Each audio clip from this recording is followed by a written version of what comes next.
want to run through this slide here now. Really important when we're talking about the client's needs and what it is that they want, and whether you're providing those services. So what I want you to do is grab a piece of paper, draw an axis like a T at the top. Have a look down the left-hand side of all the things, just write them all out, all the things that you think. Let's look beyond a property owner and look at a property investor. I want to draw a distinction between the two. Property owners are people who, in my opinion, they're both technically by law and the tax department investors, but a property investor is a person who's made a conscious decision to go out and buy an investment property.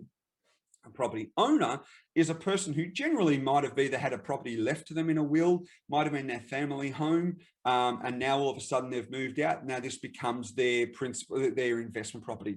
They have a very, very different set of needs to a property investor. Property owner, quality of the tenants, number one. Property investor, occupancy, vacancy rates. They're the things that are most important. So have a look at that. And when you, even just when in your own portfolio, try and draw a distinction between the two and have a look and say, have we got both services nailed with regards to our level of service? Write down all the things, and I'll go through the slide in a second and have a look at, here it is here, all the things that you have a look at that a property investor looks at, not the owner. The owners are hard to try and find. Property investors, easy. Find a property investor and then sit down and find out where they're heading, where they're tracking. Are they going to be buying 2 properties, 3 properties, 4 properties? Understand where they're leading to and become part of that journey with them. These are the things that clients are looking for. You know, buyer's advocacy at the moment. Are you aligned to an advocacy company? If you're not, why not? So what I wanted to make sure you've got is all of the services that the clients are looking for. So these are the things that you have a look at and say, are you aligned to an advocacy business? Have you got a finance company? Have you got superannuation set up?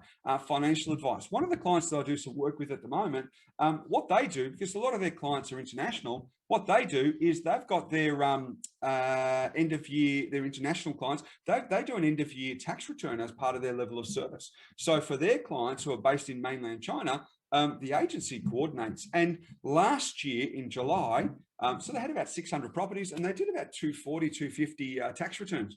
That's what I'm talking about with actually being able to promote and offer some great value back through to your clients. Legal advice, those sorts of things, wealth creation, insurance, accounting, that sort of stuff. Okay, so understanding your client's goals. I spoke about that really, really quickly.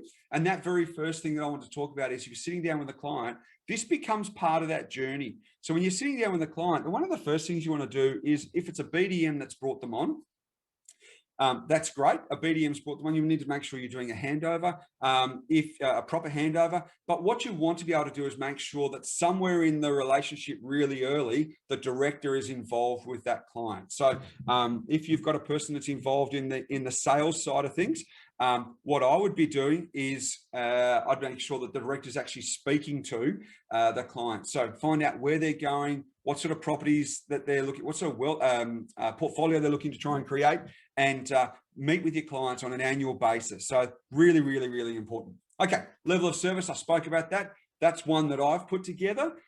If yours is a 1-page and it includes all the fees, I'm only giving you that to really have a look and say, how do you go about expanding your level of service? It's really quite simple. If you want us to try and help that with, create that for you, you just let me know, and my team and I can put that together for your office.